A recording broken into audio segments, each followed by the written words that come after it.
You're watching The Experience, Comic Culture and Sales, streaming live daily to Facebook, YouTube, Twitch, and Twitter. Hey everybody, it's Miss Jen. I've had a crazy busy day today. A little bit kind of having one eye on all of the goings on as everything gets ramped up for San Diego Comic-Con. It looks like everyone's gotten there early, and it might actually be a Comic-Con this year, as it looks like with the writers and actors strikes going on. We stand in solidarity with you guys, but we sell comic books, so we're gonna keep on keeping on what we do.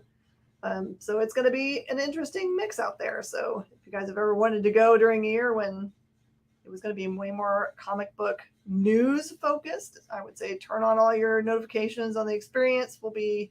I'll be there for sure. You can follow me on my Just Jen King Facebook page, or you can follow along on Experience. I'll share it there also, so you guys can see what's going on. I'm not going to share just like general news, because that's, you guys can get that on just regular YouTube or whatever. But when I find out inside information, which I'm always likely to do, I'm going to do that. But I'm super excited because I get to talk to a good friend of mine, Tom Hutchinson, today, and to get to know Mike Watson, who we were supposed to talk to a couple weeks ago, and it just didn't work well for scheduling. So I'm very excited about that. So do what you guys do some likes and some shares, and get your friends in the room. It is an active participation interview show. So think of your questions you want to ask those guys, and we'll be right back after this.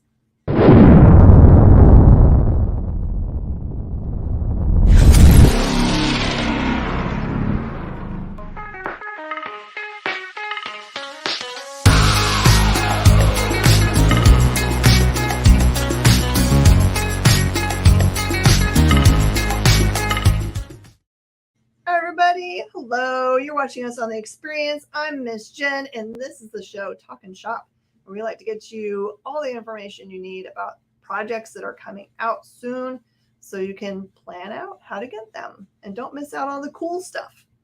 All right, first we get to talk to my good friend Tom Hutchinson, who has the best earphones in the business, bar none. Thank you. I'm personally signed by Ariana Grande right there. Oh my gosh. Or so they tell me. They tell you. So are you in Phoenix right now, or are you at your other house? No, I am back home. I'm back in the Midwest. I went out westward for Duke City Comic Con in Albuquerque. They always invite me out there every year, so we went out and did that. Hung out with Jesse James in Arizona for a couple of weeks, and then came back and went to Tremendicon, another show in the Midwest. It was in Springfield. They invited me out for that show, which was super fun. And they put me on a couple of panels, and we did some portfolio reviews, which was great. I found a couple of sisters that are just freaking like, where did you come from? Why does nobody know who you are? So we're gonna get them on some big dog ink projects. So it was a great trip. Okay, so now we're talking about conventions. This is because it's convention season, big time. So for you, both as a fan of comic books and as a publisher yourself, what do you look for in a convention that you would say that was a successful convention? I mean, I do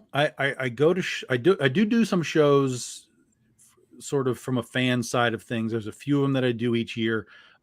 Detroit Motor City is one of them because that's close to me. I've never done it as a publisher, but I do go just to kind of shop and talk to the people that are there. And it's a pretty good experience from the fan side of things. And I think that's for me, again, for me, it's comics, right? So when I go to a con as a fan, I'm really not worried about what movie stars or anything are there. I really don't care. There are people that I like that I'm like, oh, that's cool that they're there, but that's not my goal. So I go there looking for comics and how many booths have comics, how many people have, everybody kind of sells the same thing as far as new books, but who brings sort of the weird sort of, oddball stuff, things that I don't see all the time.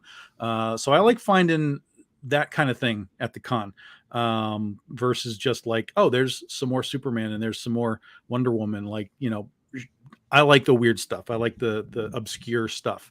Do you have Steve Ditko's Gorgo? Like, I want to talk to you if you have that kind of stuff. So that's the stuff that I go rummaging through and digging through to kind of find. But as a publisher, it's similar because, again, I really don't care who your TV stars are, because in reality, I'm competing against those guys. Like, if the cast and crew from The Office are at your con, I'm competing against those guys, right? I can compete against a wrestler or a Power Ranger. Like, I feel like I can compete there. But, a lot of people just come to some of these cons just for those big name stars. And that will drain their time and energy and money right out of the room. So I've been doing a lot of shows that are very small, a little more comic centric usually. And if they do have stars, they're sort of like B and C listers, maybe like some voice actors and stuff, which, again, I feel like I can compete with that. And they aren't going to be like $400 for an autograph to suck the money out of the room. So that's what we've been doing is a lot of small shows, and a lot of small shows have just been calling us up and be like, do you want to come to our show? Like I said, Duke City invites us every year. Tremendicon, I didn't even know who they were. And they were like, hey, come do our show. We'll give you the table. And I'm like, right? Woohoo. So let's do that. Yeah. So a lot of the small shows are a lot of fun. You're not going to, have the opportunity to make necessarily the money you might make at like a New York Comic Con or something, but it's way more comic centric. It's less of a heavy duty crowd, so that when you are talking to somebody at a booth, if they stop at your booth, you actually have time to be like, let's talk about what you like, and direct you towards a product on the table that you might like. So I like the smaller shows a lot. We've been kind of swarming ourselves across Midwest shows, doing those small shows. And again, they're inviting us. So that's even better. Yeah. I think that the smaller shows also can understand the benefit of, like, you're benefiting them by ideally like bringing them something new. Sure.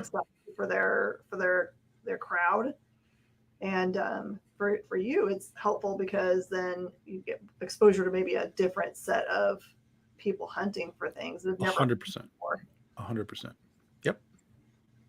So, how many years is this for Big Dog Inc?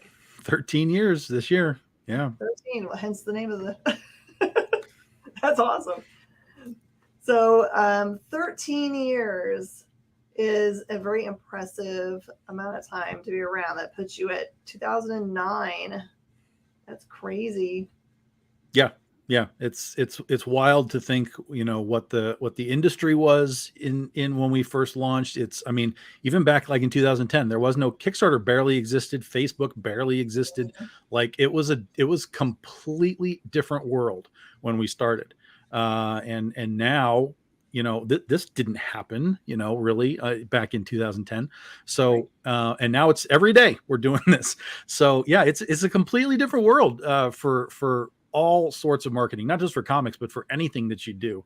I can only say that to any creators that are trying to figure out their way through it, just utilize all of it. It's all free, man. So just be as everywhere as you possibly can, and just throw your stuff out there. I mean, there's people are like, well, I don't know, I don't want to be spammy or what. I'm just like, just post your stuff, man. If you're not posting it, no one else is posting it.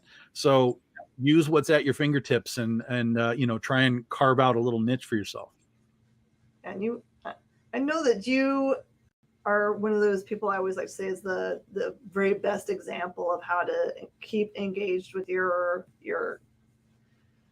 fans and your regular readers, and keep them loyal to everything that's coming out. Because I think for your brand, more than any other brand that I know, your regulars will buy everything that you offer them.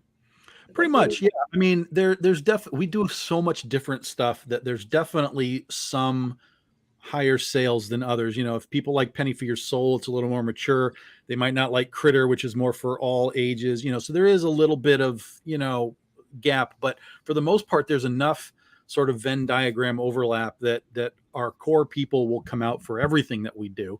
And then the people that just sort of like, well, I like Critter, so I'm going to get Critter. That's fine. I'm going to get, Kaiju Epic. I'm going to get that. A lot of people will come out just for specific artists. So if we have like Keith Garvey across our books, even if they don't necessarily like that particular book, they like his art, so they'll come grab the book. So, there's ways to engage your audience across whatever genres of titles you're doing, to try and sort of, corral them in. And then if they're not really into that particular book, but they like the art, hopefully they buy it and they give it a try at least. Like, okay, I bought this book, let me at least try and read it. And then, maybe you got a 50-50 shot to convert them over. Yeah, and the other thing I have really appreciated about your line is that I feel like, and maybe I'm completely wrong, I feel like, okay, so this will be insight for you. Mm-hmm. My instinct for the artists that work on your books is that you found them, and that they're not, I don't know about say loyal, but they're important to your look, your brand, and everything else. And maybe it's completely untrue. Maybe these people are found people that have worked on a million other things, but somehow you've made them feel, to me, like they're people that you go back to and use mm-hmm. often, and they're important to the look and feel of what's being. Yeah, it's kind of a mix. Like there's guys that I've worked with even early on, like for example, Eric Basildua, Nia Ruffino, like those guys were working for other people, and I just sort of like, we latched on, and it's like, okay, they became part of our brand. But there's definitely people that we kind of have found, if not the first thing that they've done, within the first couple of things. Natalie Sanders, Jen Broomall, are some of the two that have been around with us the longest. Oh my God, I'm just going to blank on names now. Brian Peterson recently has become a staple for us over the last few years. Jason Hay here has come out of nowhere and become a staple for us. He's part of the campaign here. Yeah, so it's sort of a mix. It's finding guys that have been working and going, that works, bring it over here. And then it's just literally scouring the internet and Comic Cons, like, I got to find new people, like bring me new people. Fabio Samao is a guy who came out of nowhere for us. Now he had worked on a bunch of stuff previously, but it was all very, it wasn't high profile stuff. So Ursa Minor that he did last year for us, I think might've been his highest profile book. I may be wrong. I'd have to look at his whole, history, but I think it was his highest profile book. And when he came on our book, I know for a fact that he was inundated with other artists or other creators going, dude, how do I get this guy? And I was like, well, you don't, because he's working for me right now. So go away. And when he's done, I'll tell you how to get in contact with him. So it's a good mix. And right now we've got guys like Eisenetto Adamar, Narcelio Sousa. These are guys that are just absolutely blowing up with us. Their work is unbelievable. And I just keep feeding them. I'm like, dude, just keep going, man, because I love all of this. Chao Mahato is another one. That's another guy who came out of nowhere and is part of our Princess versus Zombies book, the interiors of it. So yeah, it's a mix, but I love art and I love finding new people to, come on board and expand what we do with Big Dog Inc.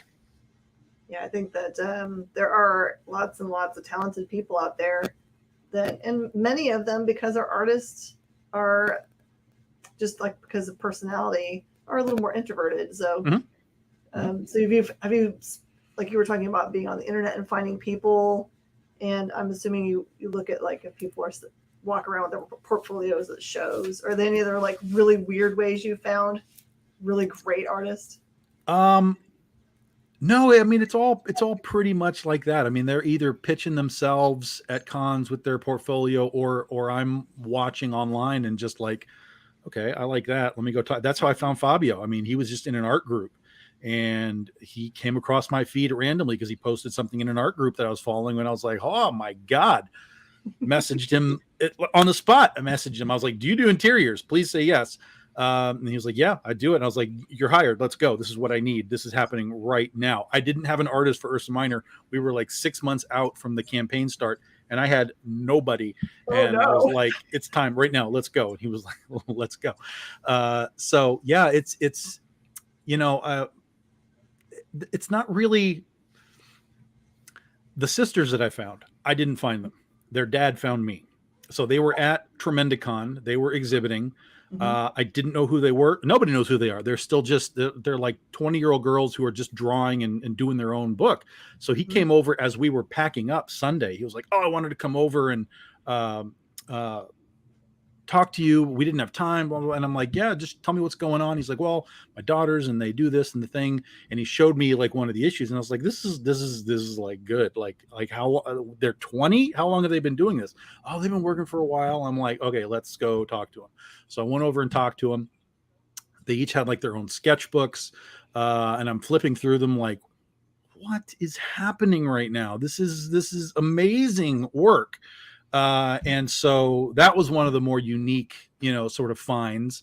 And so we'll see some of them at some point next year. So I'm excited for them now. So that is the love of a dad right there. Yeah, absolutely. Absolutely. I'm going to walk up to random people. Uh-huh. That's wonderful. I just want to say hi to Diggs, who's joined us. Hi. What's going on? All right. So you are now at 13 years and how many titles, how many unique titles? We talked about Critter. We talked about 14 different titles. Yeah. And that doesn't include the spin-offs that we've done from them. So like Penny for Your Soul has like the Joan of Arc spin-off and that kind of stuff. But there's 14 unique titles, including the brand new ones that we'll see in the next couple of years. Sand and Scales will be next year. That's our Gladiator fantasy book. It's Only an Island If You Look at It from the Water. That's our shark book that'll be coming in 2025 for our 15-year anniversary. So those are the two brand new ones. There's still titles that I tease every now and then that we haven't even started on. I mean, like I'm working on things that need to be worked on, but at the same time, my brain is like, yeah, but that,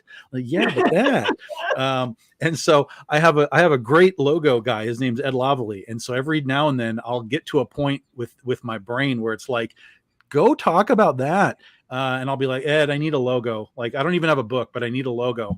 And I'll tell him what it is, and he'll be like, no problem. And so I have all these logos just sitting around, in a file that nobody knows what the heck they are. But to me, they're like, yeah, that's a thing. It's in there. There's an actual logo. It's sitting right there. And when I'm ready to go, it's ready to go. So yeah, it's kind of that bizarre writer brain. So how do you organize yourself when you clearly have now this many characters or character groups and books, and it feels like none of these are closed-ended things at all. So everything has an ending. I'll tell you that right now. Penny for Your Soul, Critter, all these books, they all have an ending. They were planned that way from the beginning. This is where we start. This is where we get to. This is where we finish. So everything has an ending, but that doesn't mean things are ending anytime soon. These are, because I'm a long form storyteller. I love the idea of, like issue 1 to 100 of Critter. Like that's so appealing to me because that's how I grew up in comics. Like my first X-Men comic was like 211 or something. I just dove into the series. I wasn't worried about what came before, what came after. I was like, I'm going to start here and then I'm going to work my way backwards and forwards as I decide I want to do it. So I love that consistent numbering. Legend of Oz, another one. That one has an ending to it. So we'll get there. But what we've been doing is because we were hitting these sort of decade milestones. So we had 10 years of Big Dog Inc. in 2020, which meant 10 years of Critter and 10 years of Penny for Your Soul. We kind of stopped and celebrated those books. Then we celebrated 10 years of Legend of Oz. Last year was 10 years of Ursa Minor. So as we were hitting these sort of milestones, we wanted to stop and focus. When we came into our 13-year anniversary, I just decided to get weird with it. And so we're just having some weird stuff going on. So we had the last of our Ursa Minor books. Then we did a Penny for Your Soul hardcover edition because it had been out of print for so long. So we put it back in print with a hardcover edition. In March 20th, is Alien Abduction Day. So we did a short story for Alien Abduction Day. Then in April, we did International Pillow Fight Day. And now we have our BD13 anthology, which is happening right now, which is a mix of a handful of things. So it's a spinoff. We have Yeehaw Vampires. That's what I wrote. It's a spinoff from Ursa Minor. We have Slipstream, which is written by Pat Shand, which is a portion of the Critterverse, our superhero universe. And then we have Stephanie Menard, and she wrote Princesses versus Zombies, introducing our new Princess Jasmine to the group. Well, at her origin story specifically here, but then that will lead us to Princesses versus Zombies in November when we put out the new issue, and Jasmine will be part of the whole group sort of in November. So, and then along the way, we have other special days that we're going to be working on as well. In fact, part of the campaign was, so July 11th is Cow Appreciation Day. This is not a joke. This is a real thing. It's on the count. It's Cow Appreciation Day. So I have this superhero character who's just sort of like a social media chick and just kind of does whatever she needs to do to get the clicks, right? And so we had covers for her in the campaign. Blue Jay is her name. But we had the artist do an alternate version of her costume with cow spots on it that we called Moo Jay, and we revealed that on the 11th for Cow Appreciation Day. So we just, we're out here having a good time with it, and I think that's ultimately should be everyone's goal. I made a post today about create what you want, write what you want, get it drawn how you want. It's yours.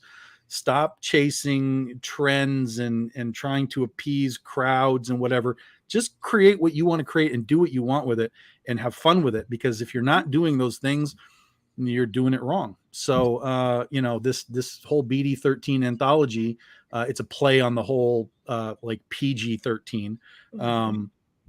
So we sort of embrace the idea that we're now a teenager in some sort of, sense, and we just had some fun with it with this crazy little campaign. So yeah.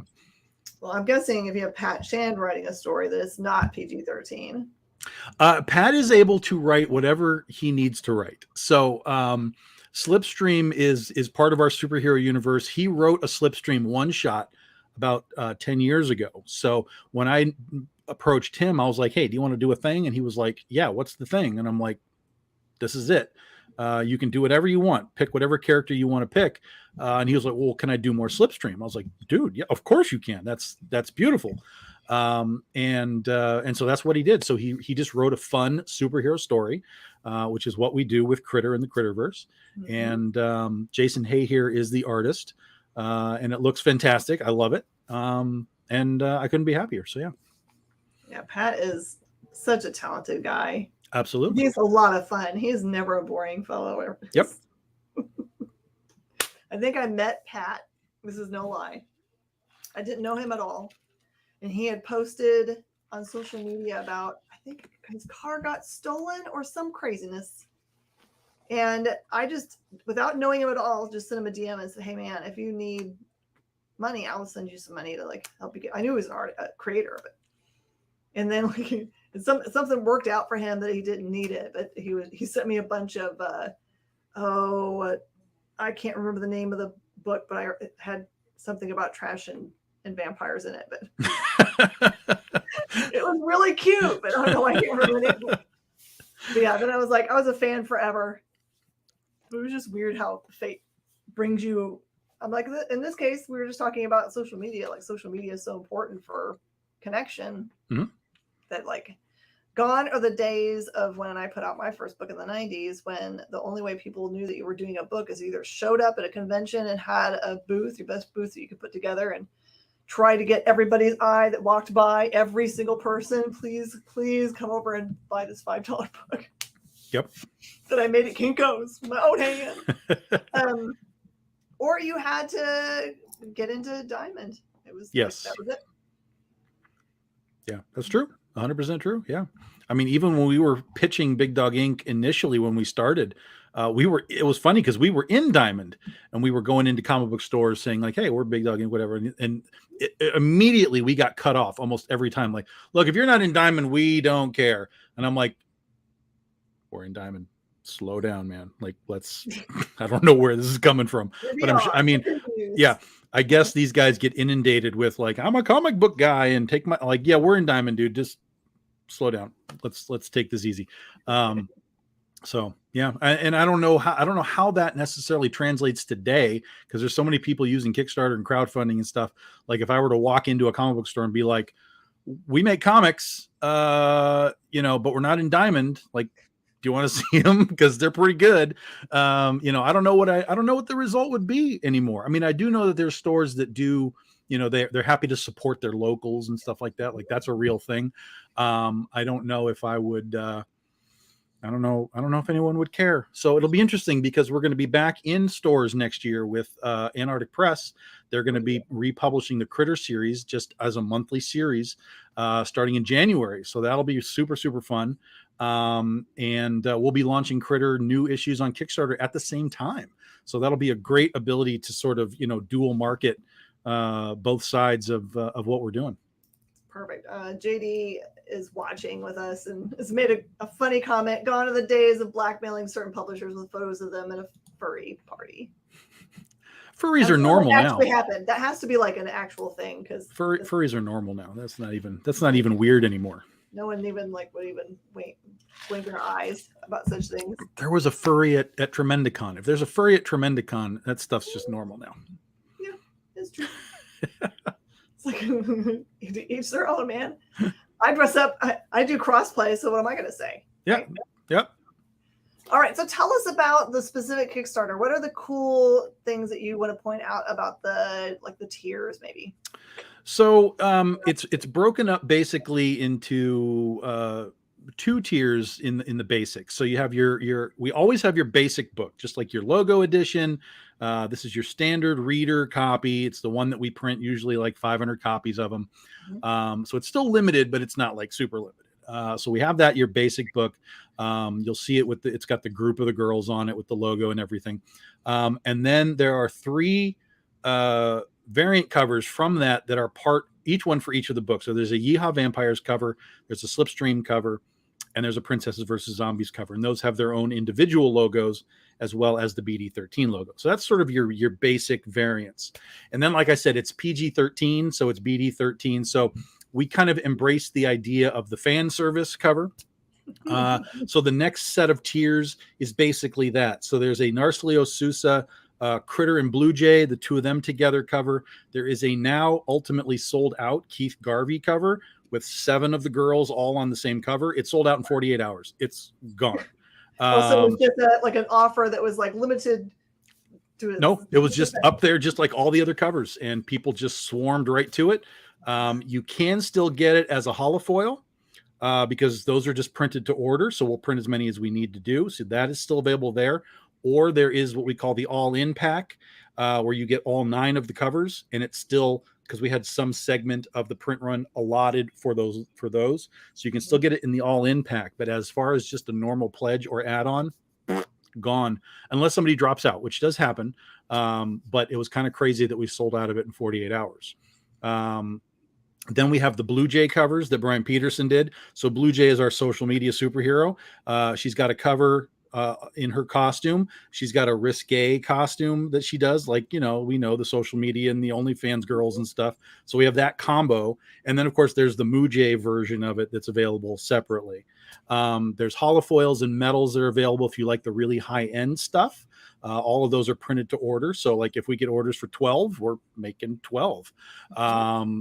And then there's, if you don't know Big Dog Inc., if you're new to what we're doing, there's another tier of stuff, which is like our trade paperbacks. So like Critter, Ursa Minor, Kaiju Epic, Princesses versus Zombies. If you just want to kind of get into the reader side of things, we have kind of the BDI Universe tier, where you can kind of catch up on all of the different types of books that we do and get a sense of, how I write and what our art looks like and all that kind of stuff. And then there's some art prints as well. If you like stuff for your wall, we've got art prints by Niai Rufino and oh my God, who did we put up? Niai is up there. Marta Nael is up there with a great Princesses versus Zombies piece of art. My Mike Chrome is on there. So we've worked with a lot of amazing artists, and we try and showcase them, as best we can throughout all these campaigns. We can't put up everything that we've ever produced, but we try and give you some sense of, the back catalog for Big Dog Inc. from an art side and a comic book side. Perfect. As we wrap it up here, is the best way for them to, if they're going to look up the campaign itself, is it just to look up BD13? Yeah, if you just type in BD13, BD13, it'll pop right up to the top. And we are currently number 3 on all of Kickstarter right now, behind Lady Mechanica, Joe Benitez's Lady Mechanica, and Labyrinth from Boom. So it's Lady Mechanica, Labyrinth, and then us. We are number 3 in the popularity list, which is kind of crazy. Congratulations. Thank you. And we're just about to cross 14K. We're almost at 200 backers, and we're in our first 3 days of in fact, we just crossed 14,000.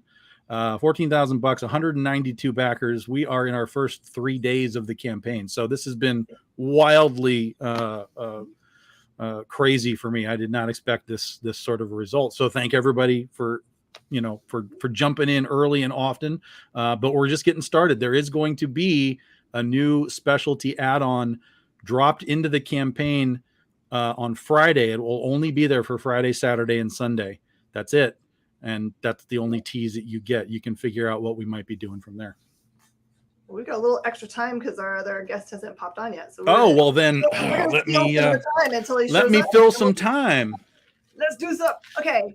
I'm going to give you some feedback. The most popular book at our store, because we sell lots of trade paperbacks, is Scheherazade. So tell other people about Scheherazade. Yep. Interesting. It's always interesting where people venture. Scheherazade was a book that we did. For those that know the movie Sucker Punch from a number of years ago, love it. We all kind of watched that movie and we came out of it like, well, that was cool, I think. But we were a little confused, by some of the storytelling and the ending, and we were like, that was cool. How could we do that with all of that genre mashing, but have it maybe be a little more coherent in why it's genre mashing exactly? And that was sort of the nugget of what we wanted to do with it. And so we started to develop it. We came up with this idea of who this character was, and then it just my now ex-wife, she was like, well, wait a minute, what if we actually made this character somebody that we know? I mean, not everybody knows who Scheherazade is, but a lot of people do. She's a literary figure. She was like, what if we made this Scheherazade, and what if we made the stories done in the context of how she did them with like 1001 Arabian Nights and so on. And that's when it kind of all started to, all the weird pieces we had started to fit together. And so Carrie Castor, who's my editor, we tapped her to write the book based on this concept. So Carrie and Kim, they kind of co-scripted it. And then, then you put J. Scott Campbell on the covers and you got yourself a hit. That's kind of all it takes, right? So it was an interesting book. We definitely had more planned. It got cut short because that's when we moved over to Aspen Comics. So everything that we did stopped. And so we did do a new Scheherazade book called The Geisha in King Arthur's Court. It's just a one shot. We call it a side quest. So we did do that. And there will be, and Scheherazade did appear somehow. I don't know how this happened, but she did appear in the International Pillow Fight book because we allowed our patrons. So we've been doing these pillow fight things for a few years because we have this I don't even know what you call it, camp crossover, basically. So basically the idea is we take all of our characters who exist in all of their weird pocket worlds, take them out of there, we drop them into summer camp so they can all sort of play in the sandbox together. So it's a very 80s movie parody sort of thing, like Meatballs and that kind of stuff. And so we've been doing these pillow fight covers for a few years, and I didn't want to just do covers again. So I was like, okay, guys, we're going to do an actual pillow fight story for International Pillow Fight Day, which was April 1st. And we're going to let all of our patron guys on Patreon, you guys get to vote on who the 2 people are going to be that are in the pillow fight. And I thought I had a pretty good handle on who it was going to be based on the 10 that we put in there.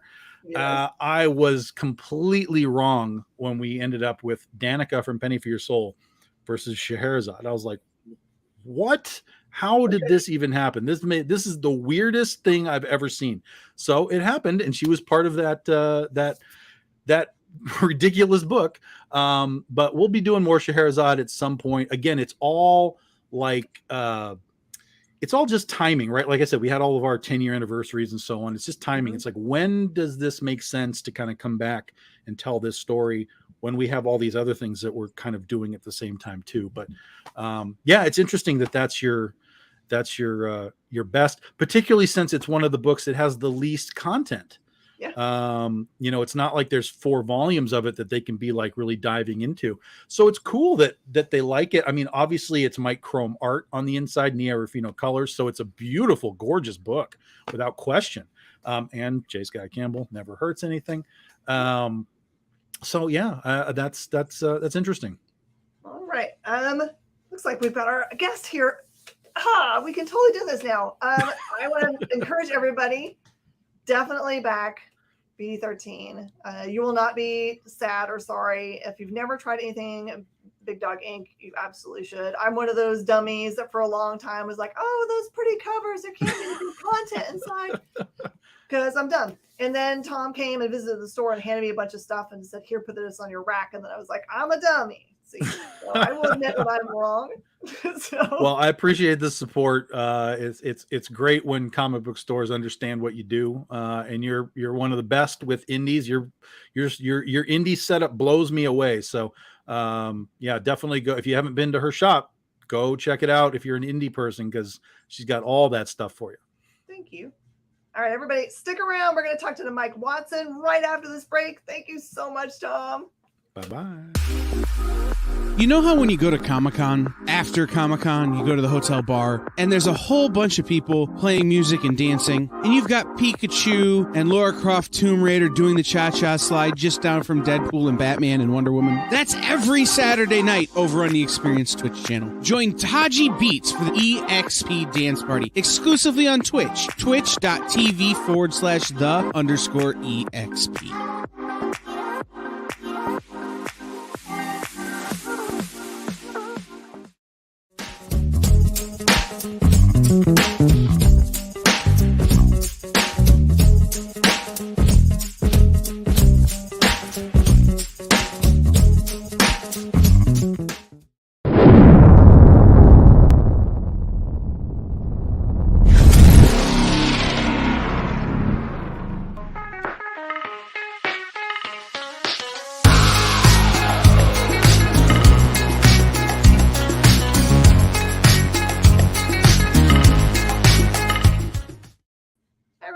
Welcome back to Talkin Shop. Let's get to talking to Mike Watson.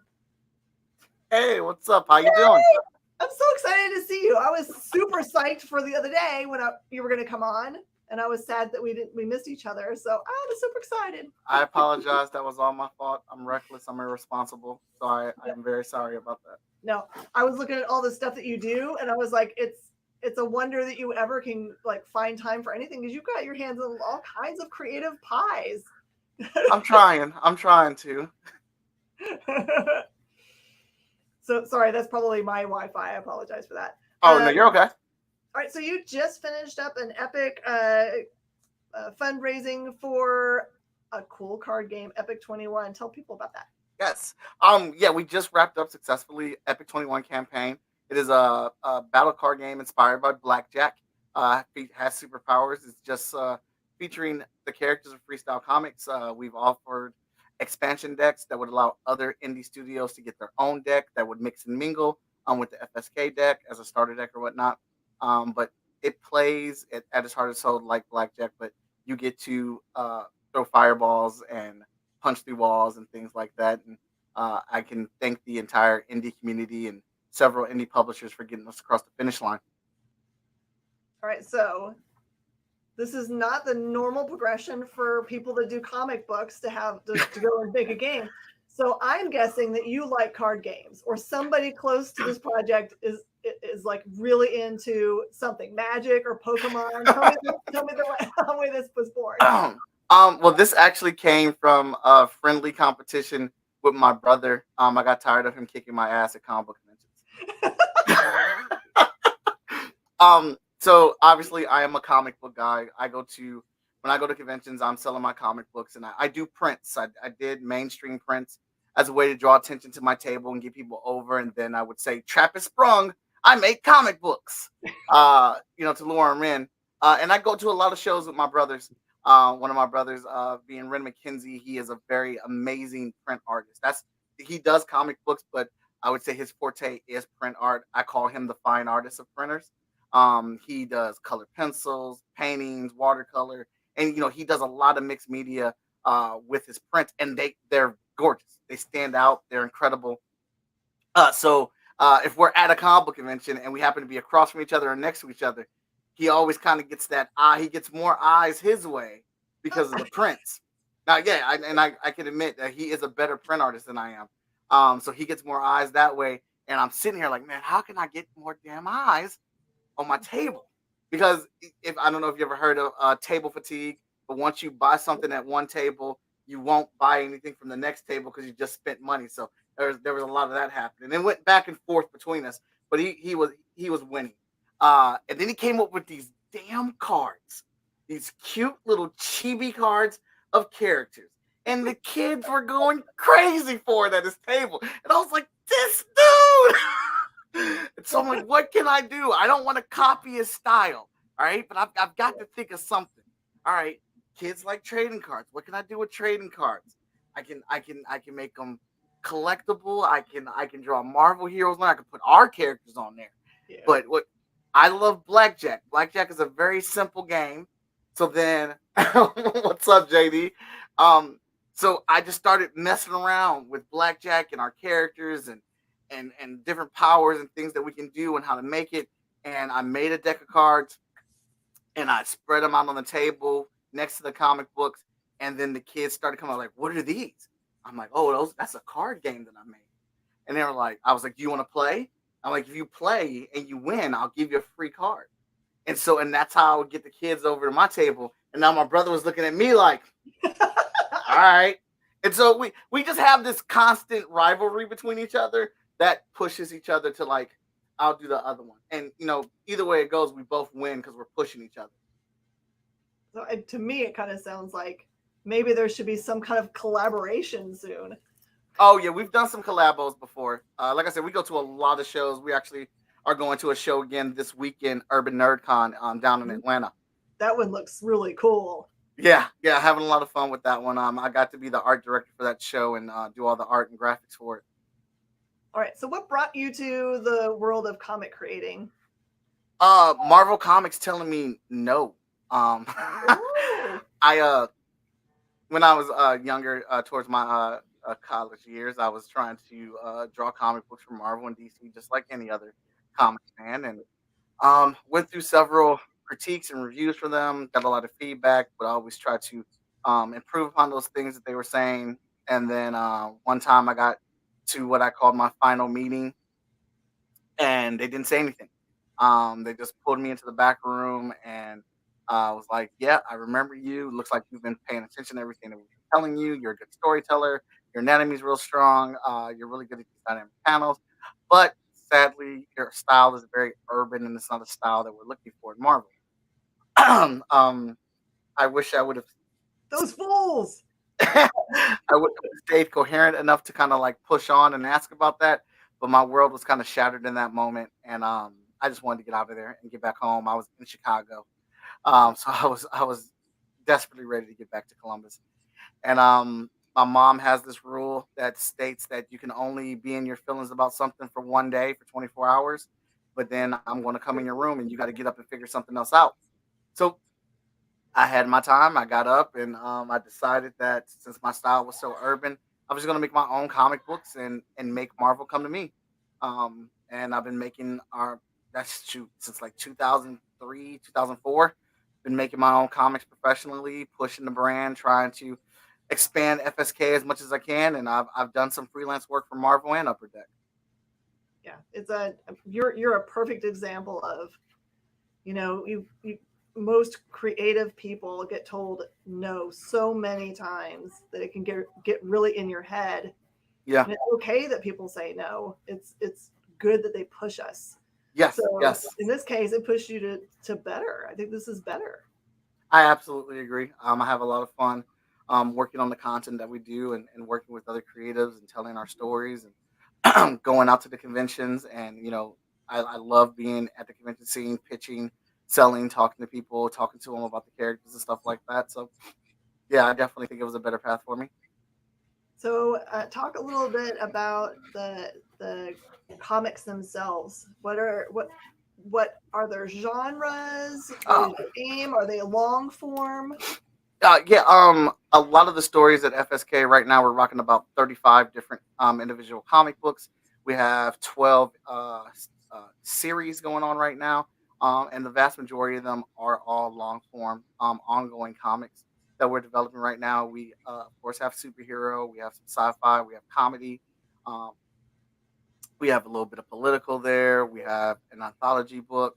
We're working on a horror book right now. But we try to create our stories as and make them as relatable as possible to people. I feel like that's how you get people connected to your stories. That's how you get them invested. Is by making these characters at their heart someone that you can see yourself walking in their shoes or being next to this person in some type of way. Um, we do we obviously have action going on in there. I work on our flagship title Hot Shot, which was in we're about to get ready to I'm working on the 14th issue right now. The 13th issue is being colored right now. And that actually is kind of based off my life a little bit. It takes place my sophomore year in college, and I get superpowers, and it's how I balance relationships, going to school, and being a rookie superhero in the city of Columbus, Ohio. And we've kind of expanded that. So what we've gone in and added several other books that are part of the FSK verse. So with our 35 different comics, each one of our books has, of course, their issue number for their individual series, but we also put a chapter number underneath the issue number. So let's say that you just happen to be a fan of our Vigilant series and that's all you've been reading. But we're up to issue 4 now. We're working on issue 5. And you're like, well, I want to read some more stuff, but I don't know where to go. I don't know where to jump at. Well, you would look at the chapter number to see where Vigilance fits in our ongoing story arc. And then you'll be able to like kind of figure out where the other books fit because they all have chapter numbers and you can decide where you want to jump on from there.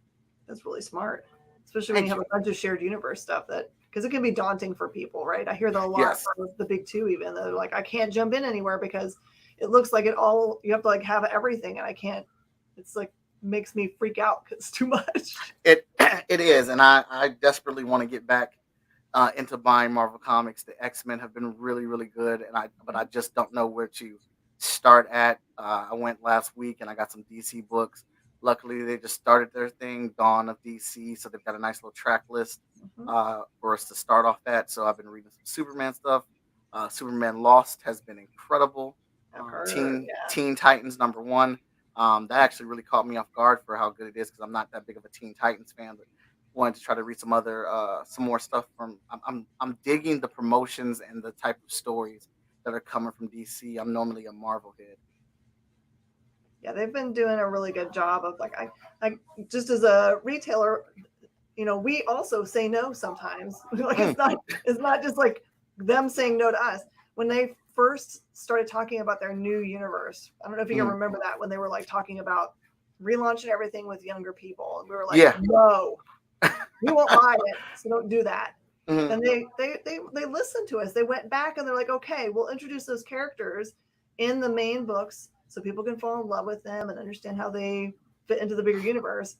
And now they're giving them their own books. And that works. It's just this hard stop new Coke thing doesn't work in comic books. People don't ever like that.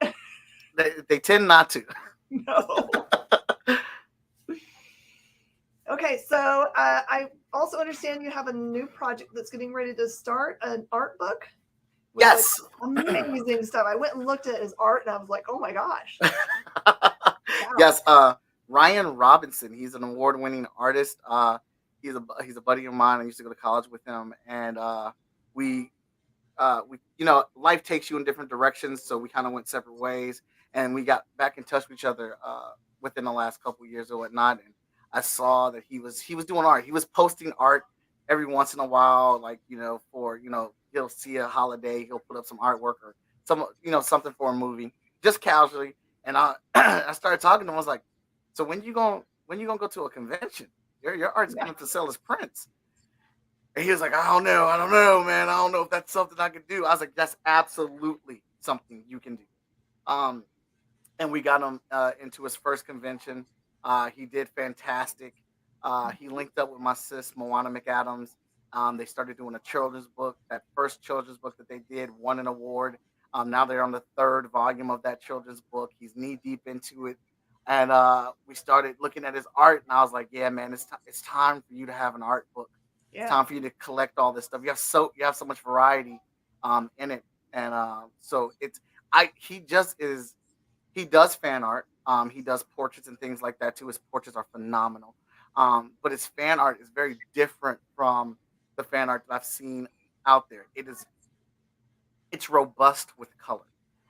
He's a great illustrator, but he tells his story with how he colors the image. And it's never the same.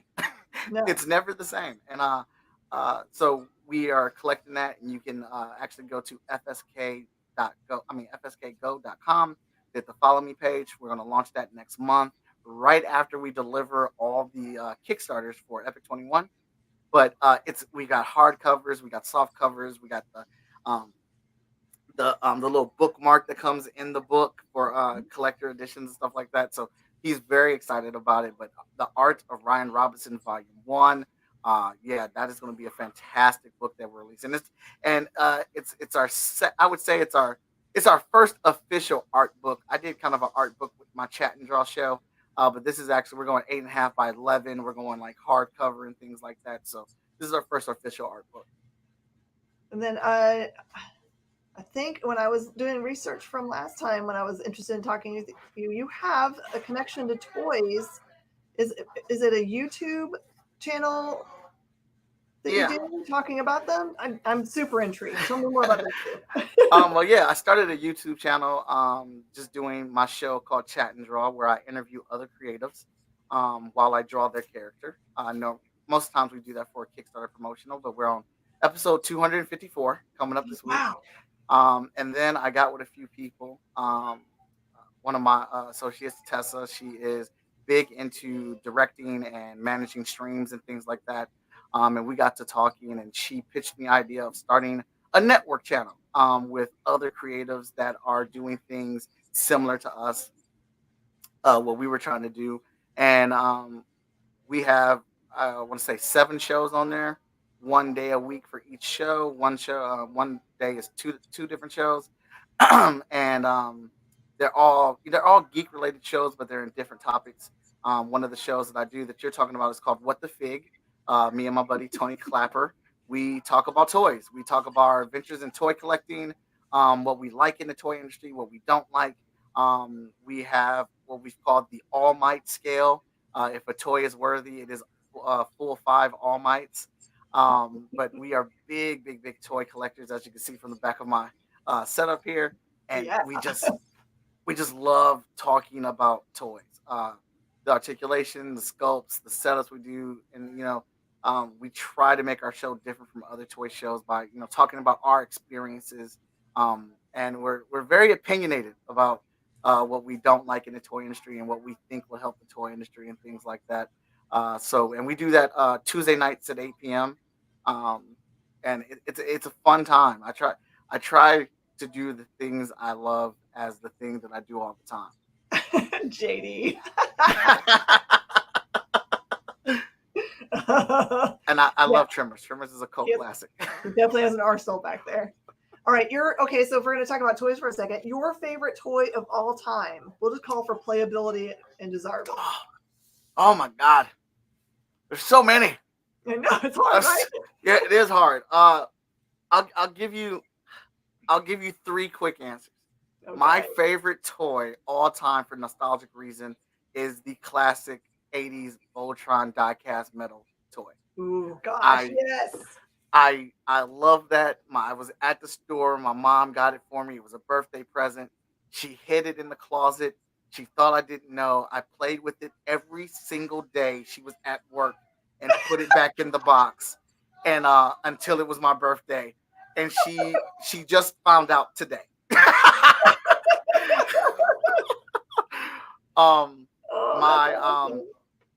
But a toy that I have always wanted, that I've been chasing down for a super long time, is the collector's edition Millennium Falcon, which I have above me right there.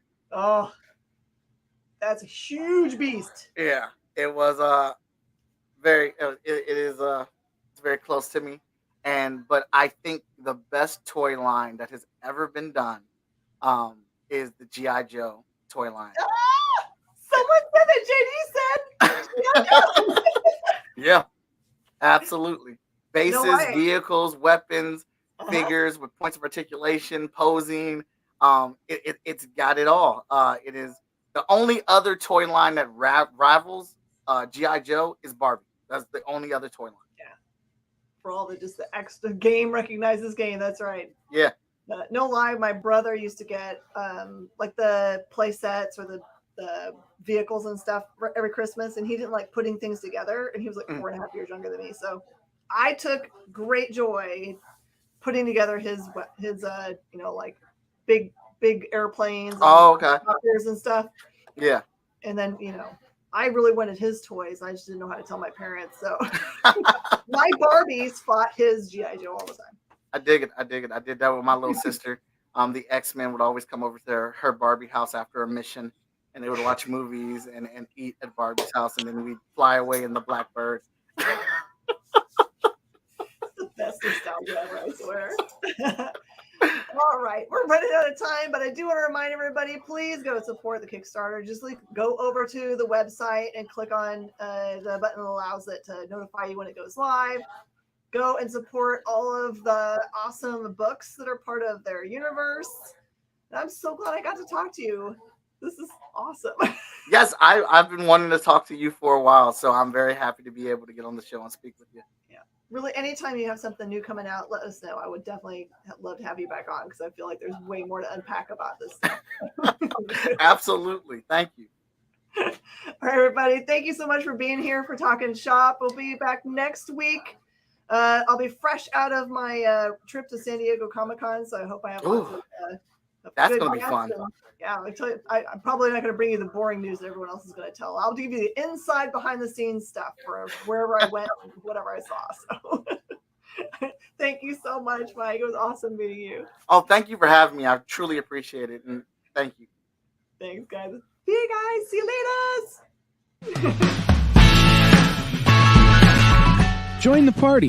Head over to our link tree to find all the links for everywhere the experience is all the time.